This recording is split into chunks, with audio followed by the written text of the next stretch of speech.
شروع اللہ کا نام لے کر جو بڑا مہربان نہایت رحم والا ہے۔ اے پیغمبر صلی اللہ علیہ وآلہ وسلم، اپنے پروردگار عالی شان کے نام کی تسبیح کرو، جس نے انسان کو بنایا، پھر اس کے اعضاء کو درست کیا، اور جس نے اس کا اندازہ ٹھہرایا، پھر اس کو رستہ بتایا، اور جس نے چارہ اگایا، پھر اس کو سیاہ رنگ کا کوڑا کر دیا۔ اے نبی صلی اللہ علیہ وآلہ وسلم، ہم تمہیں پڑھا دیں گے، پھر تم فراموش نہ کرو گے، مگر جو اللہ چاہے۔ وہ کھلی بات کو بھی جانتا ہے اور چھپی کو بھی، اور ہم تم کو آسان طریقے کی توفیق دیں گے، سو جہاں تک نصیحت کے نافع ہونے کی امید ہو نصیحت کرتے رہو۔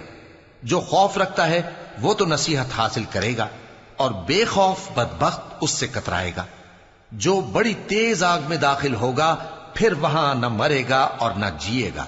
بے شک وہ مراد کو پہنچ گیا جو پاک ہوا، اور اپنے پروردگار کا نام لیتا رہا اور نماز پڑھتا رہا۔